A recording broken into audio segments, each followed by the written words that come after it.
আজকে কি মাছ রান্না করছো?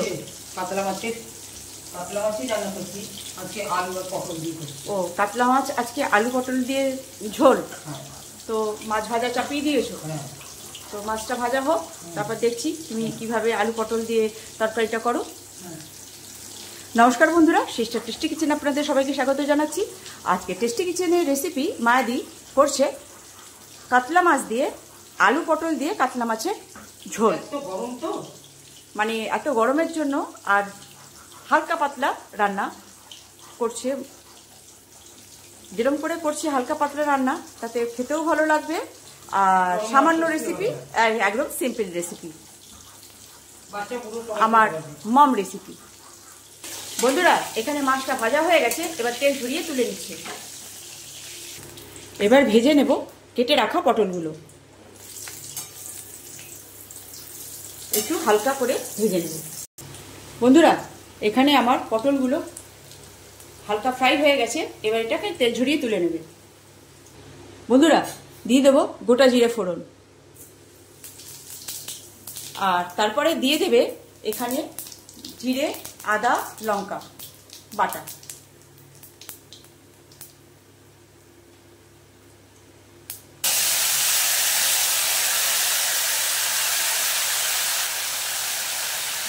এবার এটাকে দিয়ে ভালো করে কষে নেবে। বন্ধুরা, দিয়ে দিচ্ছি নুন,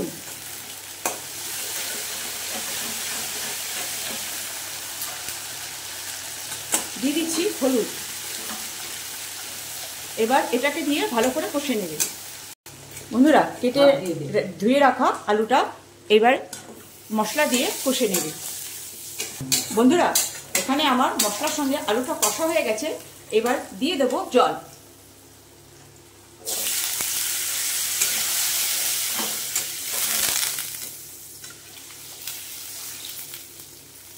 এবার এটা ভালো করে ফুটবে।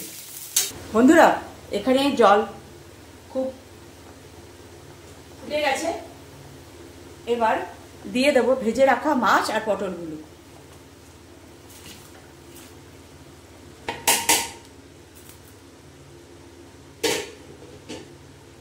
যাতে মাছগুলো অথই ফোটানো জলে ফুটতে পারে। বন্ধুরা, এই যে আমার পটল আলু দিয়ে কাতলা মাছের ঝোল হয়ে গেছে, এবার গ্যাস করব অফ। এবার এটা নামিয়ে দেবো। বন্ধুরা, এই ছিল আজকে আমার কাতলা মাছের আলু আর পটল দিয়ে কাতলা মাছের ঝোল। কেমন লাগছে বন্ধুরা? এই গরমে হালকা পাতলা সিম্পল রান্না একটা আলু পটল দিয়ে কাতলা মাছের ঝোল। ভালো লাগলে একটা লাইক শেয়ার দিয়ে দেবেন, আর পারলে সাবস্ক্রাইব করে নেবেন।